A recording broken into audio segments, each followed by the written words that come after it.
It is a pleasure to have President and CEO of New England College of Optometry, the one and only Howard Purcell. Welcome to the show.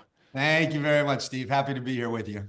It's great to see you. And before we dive in today, if you don't mind, maybe just sharing a little bit about your journey into optometry and what led to your role as president and CEO of NECO.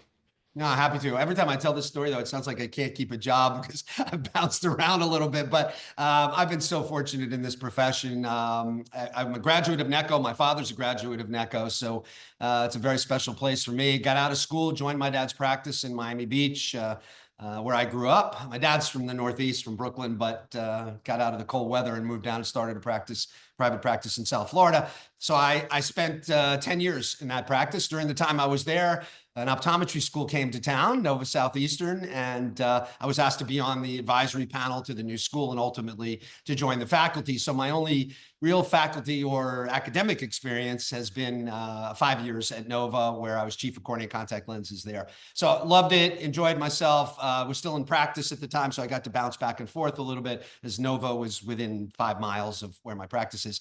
And then I spent 25 years in industry. So 13, almost 13 and a half, almost 14 or so at J&J. I loved it. Just learned so much there.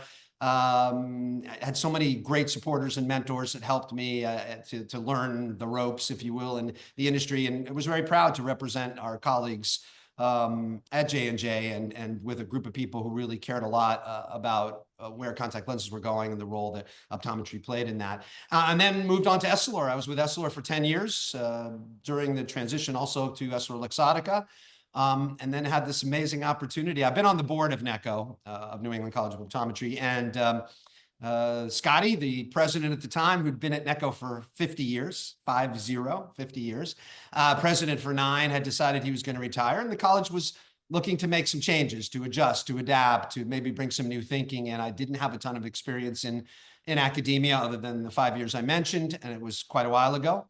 But the college was ready for change, and I think importantly so. We're going through so much change. So I've been so fortunate in optometry. I've had a chance to see our profession from so many different perspectives. I feel blessed, and I really feel a big responsibility to try to do what I can to help NECO continue to grow and thrive, and really to support all the schools and colleges. And they need our support. You know, I was one of those, honestly, who was critical of the schools and colleges. And then I found myself inside and getting a different perspective. And we started something called the Industry Collaborative for that very reason. The whole idea was to say, if I had known then what I know now, I could have been a much better partner. And so how do we lift up the hood and show what's going on in optometric education? But I've been blessed with an incredible career, a chance to see our profession from so many perspectives. And I will say this, I have the utmost respect for our faculty, what they do at all the schools and colleges, the commitment they make to our profession, the dedication they have, what they give every day to make sure these students are learning everything they can. It's so easy to be critical, but let me tell you, their job is immense. You think about it, when my dad went to school here in the 50s, NECO was a 4-year program. And it's a 4-year program today, but we have broadened the scope of optometry, and it's fantastic, has broadened so much. But what we forget is the burden that places on our faculty and what they have to teach in a similar amount of time, and the volume of information we're asking our students to learn. It's significant, and we owe them a great deal of gratitude and respect for the work that they do. Well, thank you, Howard, for that background. Very interesting path you've taken. I appreciate the shout out. Thank you for your commitment, first of all, but I appreciate the shout out as well toward the faculty and all the other people that make this thing work.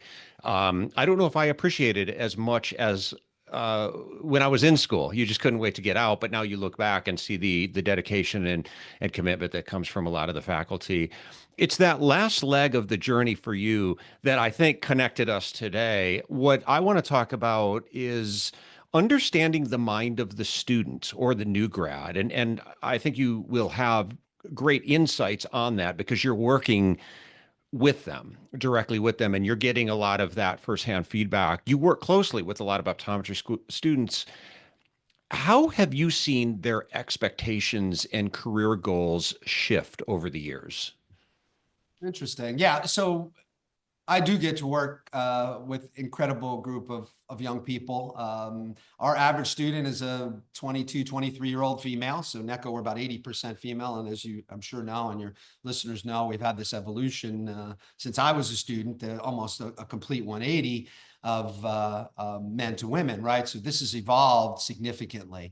The first thing that came to mind when you asked the question of what their expectations are, something I hear frequently, and I actually think it's a good thing, which is I want to practice to the full extent of my licensure.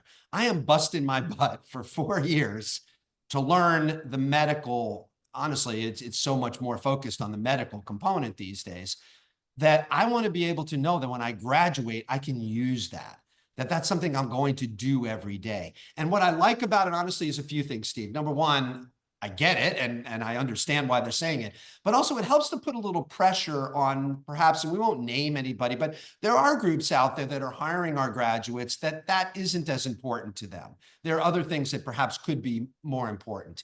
And so I hear over and over from students, and I think it now is putting pressure on employers, because by the way, our students are in a very good position today. Supply and demand very much working in their favor, right? So they're in a good position from that standpoint to be able to say, here's kind of what I'm looking for. Here's what I want. And what I probably hear the most frequently, there are other things, but the one I hear the most frequently is, will I be able to practice to the full extent of my licensure? And again, why I like that is for a lot of reasons, but not the least of which is it puts a little pressure on some of these groups to say, wow, well, if we want to hire optometrists, and they do, perhaps we need to think about this a little bit more. Like, how do we allow our graduates to practice to the full extent of their licensure while still addressing the importance of the business model they have and having the graduate understand that? And that's why I feel it's so important. They should have skin in the game when it comes to helping them to offset some of their cost as well. But I would say the number one thing I hear of expectation-wise would be practicing to the full extent of my licensure. The other kind of interesting component to me is typically 70 to 75% of the students who come into the college say they want to be in private practice. Now, if you ask them to define private practice, and I would suggest if you ask our colleagues to define private practice, you'd get a lot of different answers today. I won't put you on the spot, Steve, but probably you and I have different maybe opinions on if we were to describe what is private practice. But let's just for a minute say that, a good portion of them, a good majority of them are saying, I want to be in private practice. How do we find a vehicle then to allow that to happen? And I think part of the issue has been both debt and the fact that I've never run a business before. Those two are almost equal. Because even the students who are, okay, I'm comfortable with my debt, I got some help, I got some loans, some people are supporting me. Still, I've never run a small business. I don't know how to do that. We have to help them with it. And I was the first to be critical of schools and colleges doing a bad job. That you guys need to teach the business of optometry. Well, when you come inside, you recognize that it's not going to happen. It's just not going to happen. We have 4 years to teach, well, actually 3 years, because the final year you're all over the world in your externships, right? So you have 3 years to teach a massive amount of information. No one is testing our graduates at any national boards on the business of optometry. So our commitment is to making sure we're getting you through the information you need to get a license. So I don't see that being solved anytime soon. But smart people like you, wonderful organizations like the one you're a part of, could perhaps help us in creating a postgraduate education course that's a week a course or a week and a half course that's the business of optometry. And for those students, no matter what, or those graduates, no matter what aspect of optometry you're going into, to provide that foundational knowledge. We do some of it, but they're not paying that much attention to it. It's not critical to the immediate needs they have. So I try to answer your question in the best way I could, but also give you a little color around the idea that they want to be better business people. They want to assure that they can practice to the full scope of their licensure. They want to be somewhere that they can make their own decisions on where to go, at least the majority of them. But we haven't yet, and we're getting better, provided that wonderful path for that where we can help support their debts and also, a quid pro quo, join our practice. We'll help you offset some of your debt. That's what the retailers are doing. I'd love to see private practices do that. But I think what they're looking for is they want that independence and they want to be able to practice to the full extent of their licensure. Now, have they changed? Yes. Every generation is different. And, I could spend an hour talking to you about how things have evolved and how does academia adapt to that? Do we adapt to that? You know, some faculty members will say, hey, this is the way I've done it. I've taught students, they've done well, they've passed their boards, you know, put your big boy and girl pants on and show up to class and do your thing. That's one end of the spectrum. The other end of the spectrum is we adapt completely, we coddle, we make sure we're doing everything to minimize any frustration, challenges, whatever that these students have. Neither one of those are realistic, in my opinion. So we have to find some middle ground, some way to adapt, to understand that this is a different generation, that they look at things differently, but to not adapt so much that we've lost what really the foundation of what we do. We're trying to change optometric education, and that is part of the things that we're looking at. So I hope that answers your question. It does. And you mentioned something when you started on the supply and demand issue, which is something I hear a lot as well. And I don't hear it as much, but for a while, it felt like every other week they were putting up a new optometry school. And so some of the thinking was that there's going to be too many doctors out there. Well, there's just not. There's way more openings than there are ODs. So the supply and demand definitely favors the job seeker. It really is a great time to be an OD and be in the market from a supply and demand standpoint. Couldn't agree And more. you mentioned Couldn't agree more. the 75% that say they want to be a practice owner. I hear this a lot from the other side where an associate will come into a practice and the senior doctor or the practice owner will say, I'm bringing in somebody and they say they want to be an owner. And I'll usually respond, do they even know what that means? And it's not a negative take on the younger ODs. They just, in all fairness, haven't had the business education to really understand what's involved with that. So it's a great point that I think we can all step up. Certainly the organization that I work with, IDOC, that's a big part of what we do, but even just practitioners out there being mentors for other young ODs, not just on the clinical front, but on the business front as well, for those who do want to pursue more of an entrepreneurial path. I'm so glad you said that, because I try to espouse this all the time. Our best recruitment, we can do all the marketing in the world, everything we do, it happens between a current optometrist and someone who's thinking about the profession. That's where the rubber meets the road. So people who are listening here, I hope appreciate that, love what they're doing, enjoy the profession, appreciate the education they got at whatever optometry school they went to, and that they're going to be the advocates. You've got people sitting in your chair every day who might be potential opportunities to look at optometry as a profession. It's one of the best kept secrets in medicine, in my opinion, and it shouldn't be. I feel like I could convince anyone to be an optometrist, and I bet a lot of my colleagues do. You know, I mean, you're going to change people's lives every day. You're going to make a good living. You're going to have the respect of being a doctor. You can have a good work-life balance. I mean, these are things that there are not very many medical professions can offer that. So how do we make sure we communicate that there's an awareness of it? And the best way is when those people are in your office and you see someone who's a little curious, they're kind of leaning in, they're asking you questions, talk about optometry, tell them what a wonderful profession it is.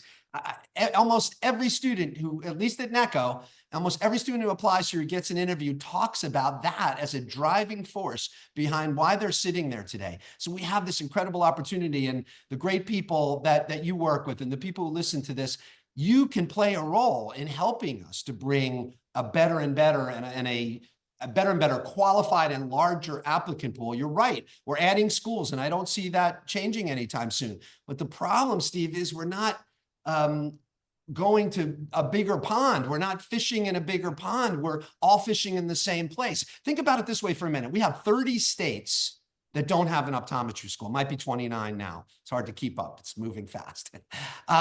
If you live in one of those states, optometry is not an option for you, or you have to pack your bags and move your family somewhere. I want to take that away. I want to make sure that if you live in a state where you don't have an optometry school, you don't have to move. Because by the way, in many cases, those are states that are underserved. And, you know, I'll get back to another point you made, which is, do we have too many optometrists? Do we have not enough? This is a debate that I think we should stop wasting our time on. Where we all agree is that there are regions that don't have enough optometrists. There are some who won't agree. People feel we have too many optometrists. If you're in Boston, if you're in Dallas, if you're in Miami, if you're in LA, you probably feel like there are too many optometrists.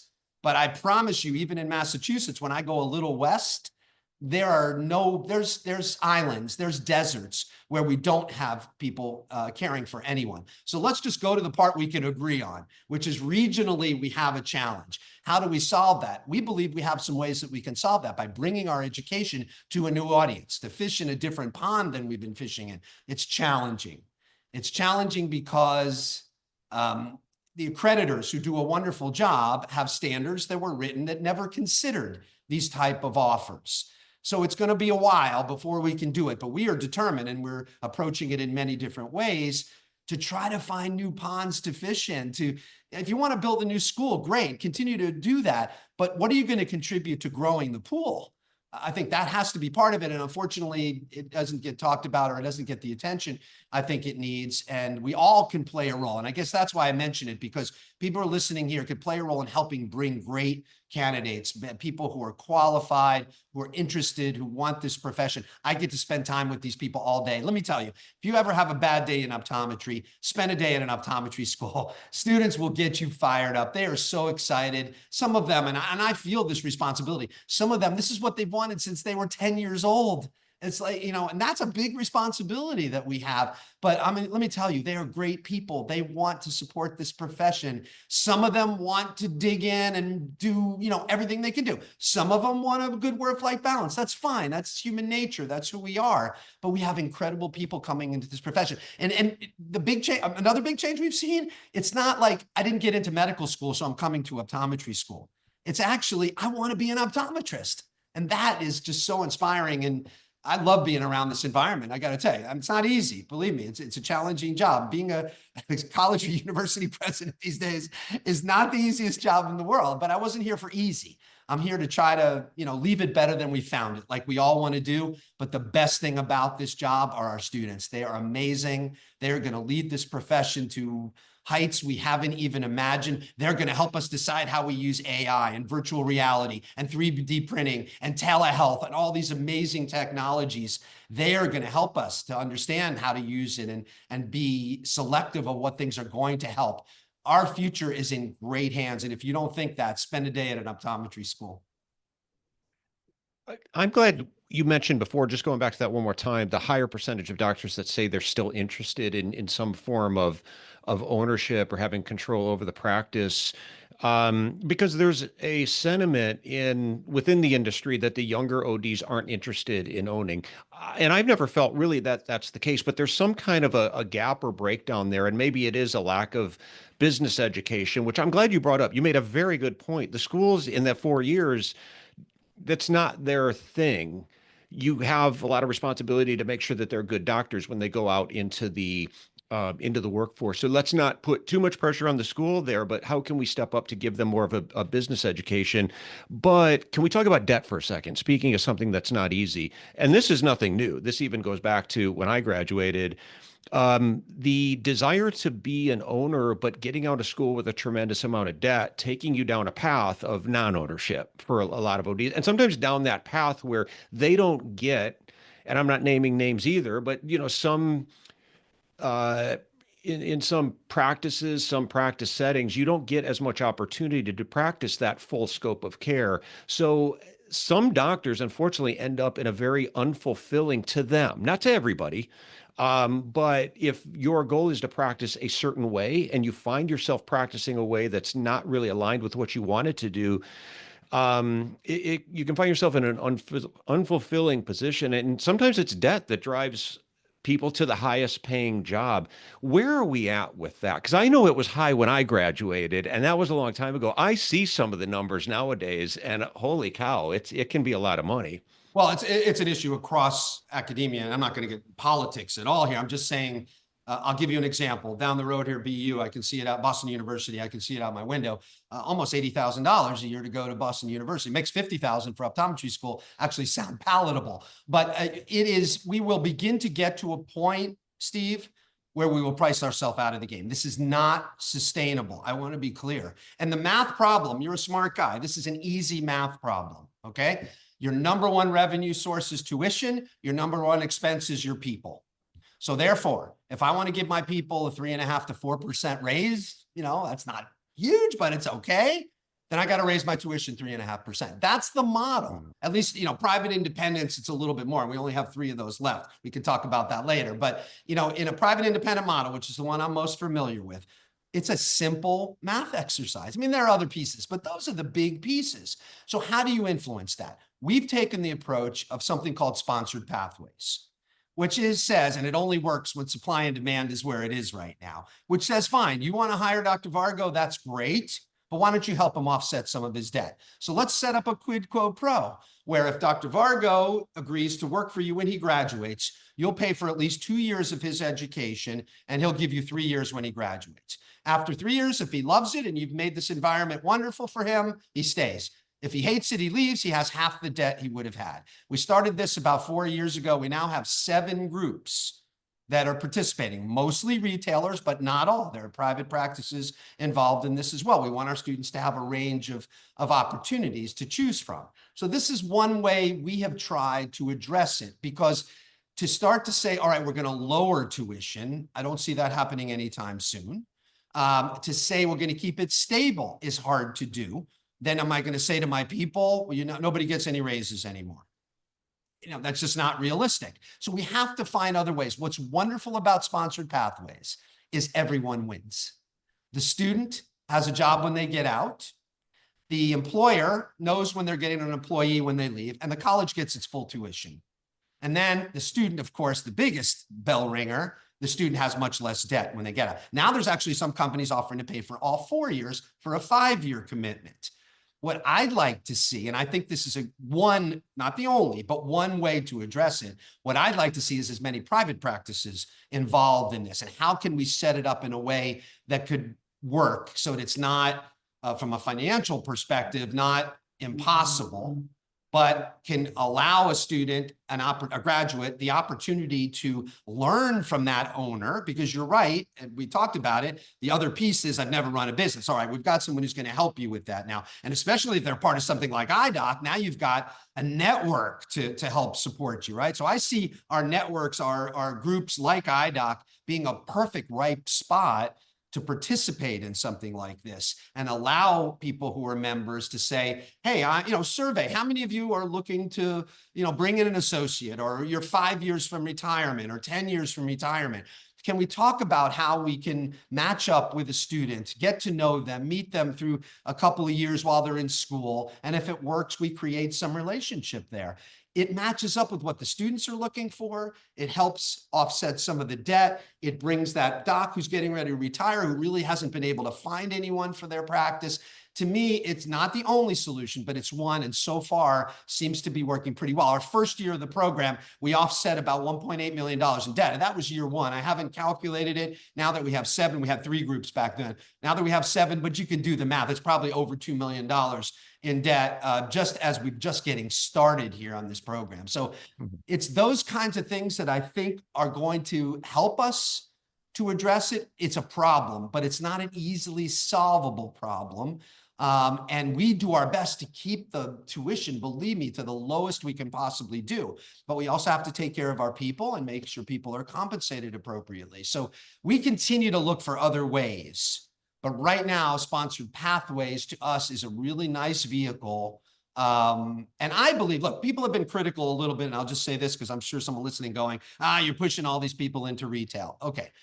No, these people are already being hired by retail. What I'm saying is, you want to hire them? Fine. Well, you'll help offset some of their costs too. That's all I'm saying. I didn't start anything of students deciding they're going to work at, pick one, Warby Parker, or LensCraft, or, pick anyone. I didn't start that, I promise you. But what I have done is said, fine, hire them, but help them pay for some of their debt. And no one said no to that. No one has said no to that. It just shows you where the supply and demand is at the moment.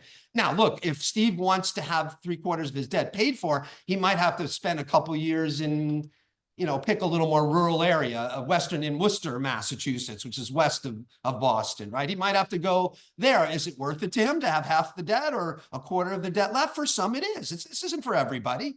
But for the people it's for who really, I'll end with this part of it, Steve, with this. In my 6.5 years here, I've never had students come to my office except for this and say, this program's changed my life. When I hear that, I figure we're doing something good.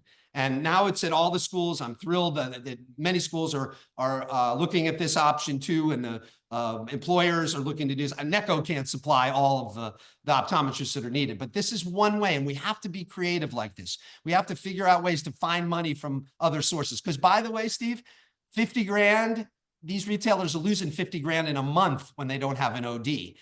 So 50 grand a year, I can handle that if I get an employee, sure. I want to see how we get the independent world to think that way, and groups like yours that could facilitate something like that. So I got to believe you have many of your members who are at least starting to think about that and wondering, what's next? How do they find a great person, and what's involved in trying to do that? It's not easy today because there's so much high demand, but we can find ways to make that work. Yeah, and I will tell you that having been doing this for 10 years and done literally thousands of consultations at this point, the issue of where do I find an associate is right up there at the top. It's right behind the always popular staff management issues. And so I'm going to tell you, if you're a younger OD, a new grad, if you're on optometry school and you're serious about going into more of an entrepreneurial path, one of the best lessons that I've learned more in a consulting role that I wish I understood it better when I was practicing is the leadership side. Read books, find out everything you can, learn how to work with other people, lead teams. It's so important. I really underappreciated the value of that. Even if you're not the owner, but in some form of leadership role. It's a great Howard, point. I don't want to let that no, get, go ahead. I'm Yeah, not going to jump say in. anything other than I totally agree. And we do try to focus on that. People do stand out. I'll tell you, I have the utmost respect for students who join student council. This is a rigorous program. All right. I'm not sure I've said this publicly. I'm not sure I could get through the program today. It's incredible. And yet we have these students who step up and want to be student leaders. Those people are amazing to me. First year you're on student council. First year is just like fire hose. It's amazing, but yet those are the leaders. Those are the ones that, you can see right away who these incredible leaders are and how they already give back to the profession. And they are the influencers. It's cool to be smart is an environment you tried to create, right? And one thing I think is really cool at NECO is that our leaders here have made it cool to be smart. And to me, that changes a lot and sets a bar at a place where we need it to be. But I couldn't agree more. Yeah, very valuable lessons learned in roles like what you're talking about that I don't know if you'll fully appreciate until years later in practice. The Occasionally you'll hear, although I hear it less often because there is such a supply and demand issue around hiring an OD with more experience versus a younger OD that potentially takes more time to ramp up. But let's flip that. What is the advantage? Because you mentioned a few things before that didn't even exist, 10 years ago, 5 years ago, 2 years ago, maybe. Things like AI, virtual reality, 3D. What does the younger generation bring that maybe sets them apart from a more experienced OD? I want to be careful that we don't get our HR departments in trouble for some kind of age discrimination thing, Howard. But you Right. know what I'm asking. There's a reality. I Well, need it's a something done. generational I thing. turn to my kids and say, Right. "Dear teens, do this for me." But what added value, added skill sets do you potentially bring to the office by hiring, let's just say it, a younger OD? Yeah, so many. But I guess I'll start with that this has historically been the case, and I'll use myself as an example. When I graduated optometry school and joined my father's practice, it was a 35-year-old practice, thriving practice, doing great. And what came of it that was positive was I was able to bring the newer things I learned to the practice. And I'll be more specific on that in a second. And I was able from my father to learn the business of practice. So we were able to put together what our strengths were. He taught himself slit lamp. He taught himself BIO. He didn't learn any of that in school. I was able to bring more of that to the table and different ways of doing things. And so the value I brought was the more modern, newest and latest and greatest. Not that our colleagues, more senior colleagues, aren't keeping up with that, but having had experience in that. Our students are graduating with surgical experience, with laser experience. Many of our colleagues, and I put myself in that category, we never even touched a laser when we were in optometry school. So I think it's the same we see as the evolution. Our students, and you should demand this, and you should be interviewing them and asking me these questions, is, they're getting themselves engaged in telehealth. Every NECO student who graduates will have had some experience in telehealth, just as one example, right? They're using artificial intelligence every day in many of the things that they do. They're looking at ways to use 3D printing in a way we could never imagine, because what they see, and they tell me this, is one day we'll be 3D printing frame and lenses in our office. You can customize what someone needs. This is real. This is not, I've seen lenses that have been 3D printed now, spectacle lenses. You're going to see it in every category. They're going to have experience in this. They're going to be able to give you, and by the way, it isn't just sort of broad acceptance. Like this generation, just because they grew up much more perhaps engaged in some of the technology stuff than perhaps my generation did, that doesn't mean they're just like, oh yeah, everything is great. Our research, when people come in or do research, initially I suggested, why don't you have some students involved? And at first they were reluctant, but now they see the value because these students give them such great feedback. It's a non-biased feedback in many ways. So it isn't just bring on anything. It's a very critical, my observation at least, is a very critical assessment they do of these tools. And how are they going to make a difference for me? Are they going to make it easier for me to early diagnose? Are they going to help me to get to a patient population I'm not able to get to today? Is it going to make me smarter? Like I can find anything that's been published in the last 3 minutes on a subject that's sitting right in front of me that might be a little bit more rare. These are things they're going to be doing routinely. And I think every generation is like that. We all bring to the practice, fresh thinking, experience that we've had on things that maybe some of us didn't have in school, an encouragement to bring some of these new approaches. And, a lot of people didn't have a lot of experience in myopia management, just as an example. Any student graduating optometry school right now is going to have experience in myopia management as another example. But there are so many of those, the evolution that's happening in low vision, just as an example. Our students are so engaged in that and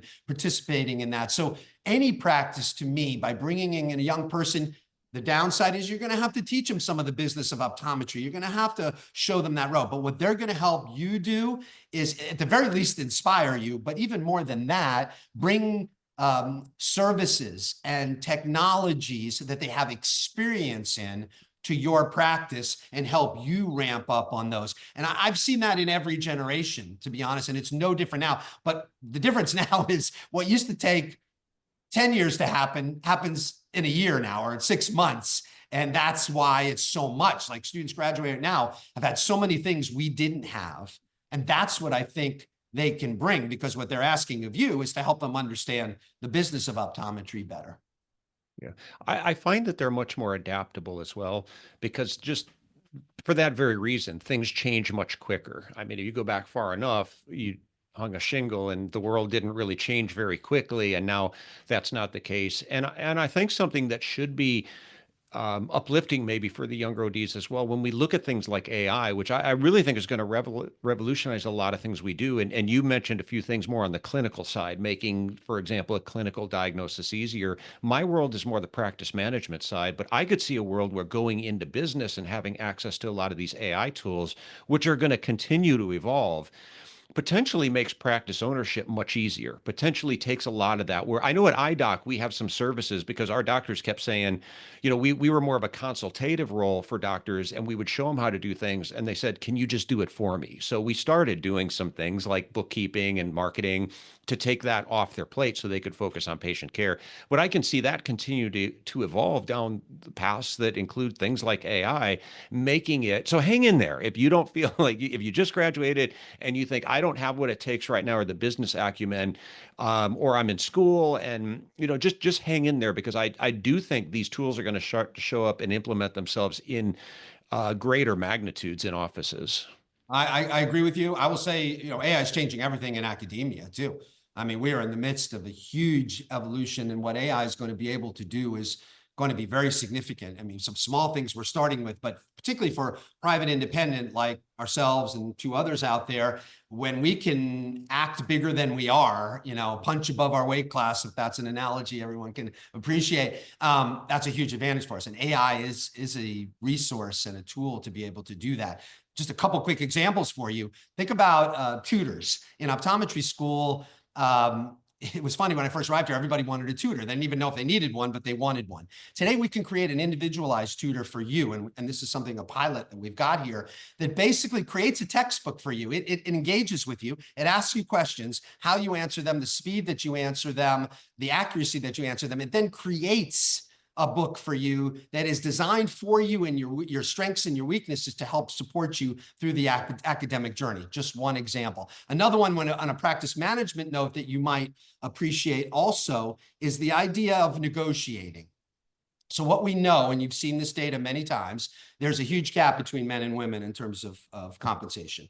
And I'm graduating 80% women here. If I ignore that, shame on me. I mean, we have to try to help to balance that in some way. And when we've had these conversations, it's not 100% of the time, but a significant percent of the time, it's about a comfort level with negotiating. Sometimes it's cultural. Sometimes it's just a comfort level. I've never had to do it. I don't know what to do it. And here's the problem. When an employer comes in, they've got a range of salary in their head. And if they present a salary and you say, yeah, good, they move on. If you push back a little bit, you're probably going to make a little bit more. So what we learned is that negotiating skills can make a difference. It's not the only one, but it can make a difference. So we created a template of a bot that will do a simulated engagement with you with an employer.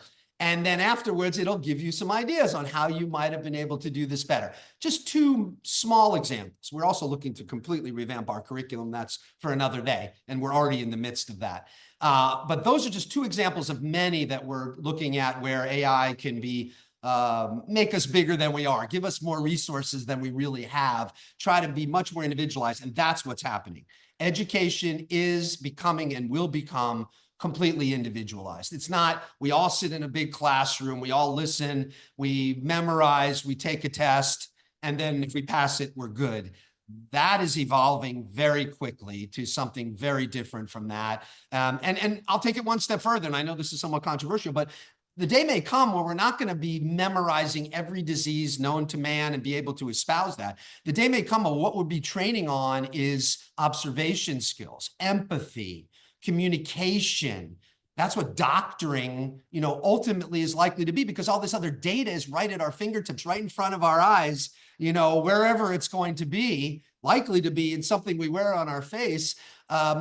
It's still going to be important to know that information, but how much time we spend on that versus some of these other skills that computers, bots can't, at least today, do very well, and how we complement that are things that we're talking about.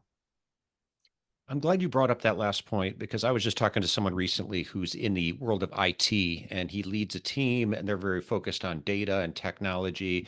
And he told his team, look, a lot of the things we're doing on the technology side is not going to differentiate us. What's going to differentiate us is how we communicate the technology. And another thing I wish I understood better when I was in school was the value of being able to communicate with patients. We all basically, once we get out of school, have the same level of education, right? Now, some maybe do a little better than others in school, but we all come out at somewhat of a level playing field, but we don't all succeed at the same level. And I find so much of it, the ability to communicate well, empathy, compassion, these sorts of things that aren't, I don't think they're always highlighted in school as being as important as they are. I think you're right. I think the thread that ties together our most successful colleagues, candidly, is their ability to communicate. I use this example all the time. Dr. Vargo is the world-renowned expert in glaucoma. He knows more than anybody in the world about glaucoma. But if he can't convince me to put those drops in my eyes or to go get a procedure done, he fails. Right. So, outcomes matter. That's all that matters. It doesn't matter. Now, you need to have the knowledge. We're not downplaying the importance of the knowledge. But what we're saying is knowledge in and of itself isn't success. Success is your ability to communicate, to gain trust, to have someone trust in your judgments.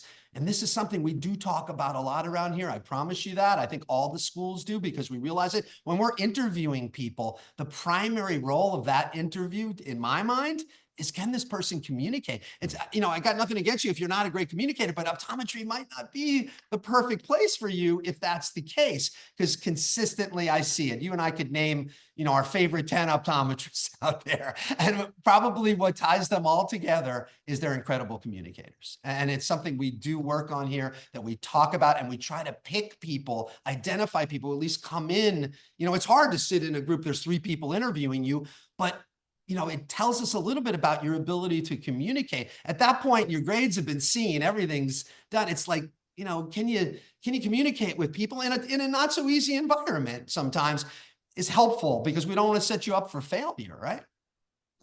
Well, I'm definitely not the guy you want to see for glaucoma, but the point made. And Howard, I just want one more question for you. And I apologize because I don't remember if this is what we were talking about before we hit record, or we were talking about it during the recording. But you were talking about how ODs need to be advocates to a younger generation. I think you gave the example as a doctor. If you have got a young patient in the chair talking about what you're doing and creating some excitement. You were talking about how a lot of ODs that you interview through the process of Nico having a story, something that happened that triggered them on an emotional level to get them interested in optometry. And a lot of times it was talking with another OD or somebody else who was involved with the field. So my question to you, let's say you're still in practice and you got that little kid sitting in the chair.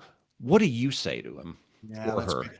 First of all, I agree 100% that we have that ability, that is where the rubber meets the road, that, there are so many, if you think of the number of patients sitting in our chairs in a given day in optometric practices, that is a ripe group of people who appreciate what we do and might even see this as a potential career.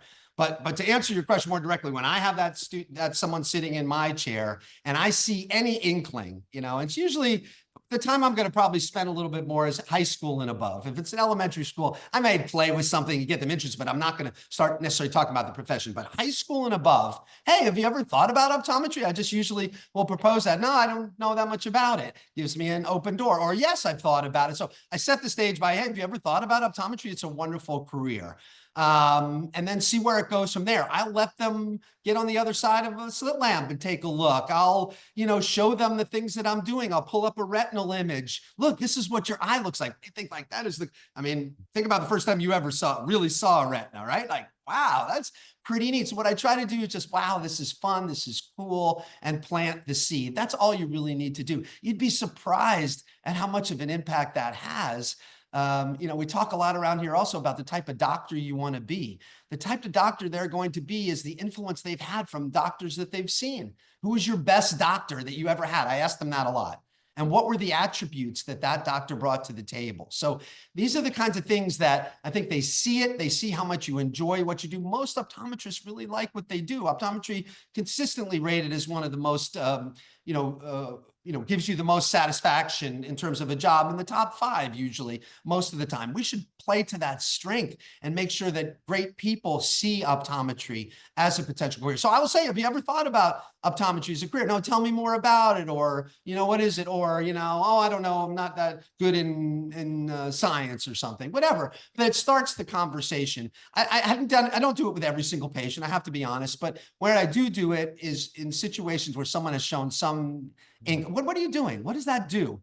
You get that. I mean, we all get that here and there. It's a perfect lead in to talk about it. And honestly, you're doing it subconsciously too. Even if you're not talking about it, when you're being who you are and showing what you do, that alone is wonderful. But if we can consider taking it to the next step and saying, by the way, have you ever thought about optometry as a profession?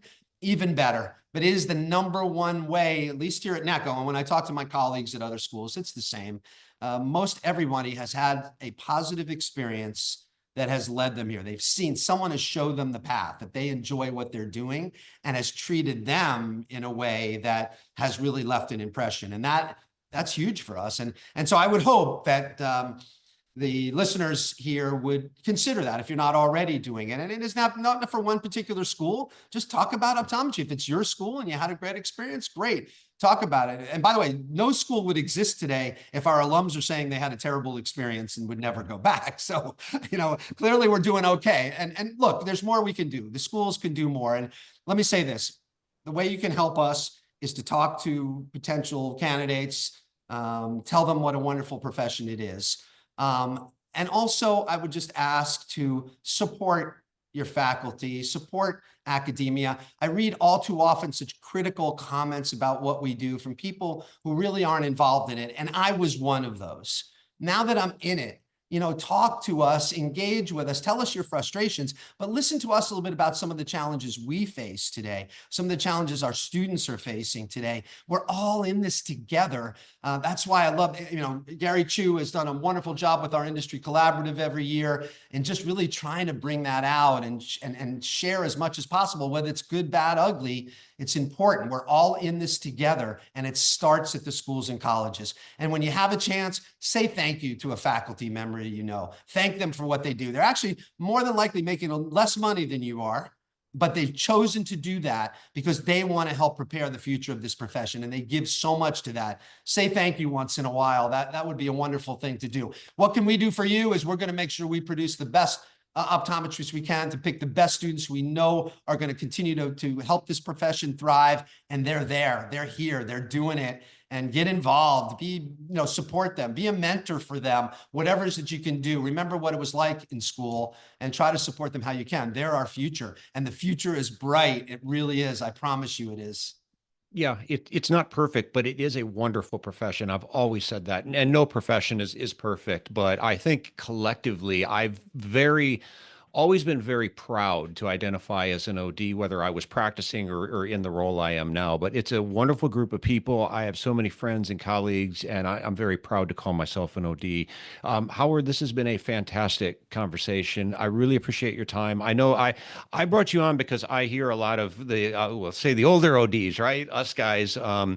Wondering what's you're going putting on yourself in my category now. I'm on the cusp. I don't know where I land anymore. I feel like it's somewhere in the middle. But yeah, just so many practice owners, and I think they can appreciate this. Just wondering what's in the mind of the younger OD. They want to understand them better, and they're willing to work with them. They understand there's a generational difference there. Things are different now, not good, not bad, just different. But they really want to understand the mindset of the younger OD, as do I. But I hope younger ODs and students listening to this as well could get some takeaways on maybe what's going on in the mind of the more seasoned OD too. So I think I wanted to bridge the gap between these two, and I think we did that thanks to your insights. Thank you, Stephen. Thank you for doing what you're doing. Look, these students are amazing. They are so smart. They are so dedicated. They're nervous because they don't really know what to think or where to go or what to do. Many of them come in, they don't really know what aspect of optometry they really want to focus on, and ultimately they find something they truly love. But we're a close-knit profession. We always have been. How do we support each other? And how do we do less of the criticizing and pointing fingers and a little bit more of the let's talk directly to each other and find ways to continue to improve? I respect people who do that. I'm open to that anytime. If anyone ever wants to speak to me, purcellh@neco.edu, reach out, please. The more I hear from people, the better I can be at doing my job. And Steve, I appreciate the opportunity that you and IDOC have provided for me to share a little bit of my perspective. So thanks a lot. I hope we'll see you in Boston sometime soon. Thanks so much, Howard. I appreciate it. And thanks for everyone listening. And we will see you in the next episode.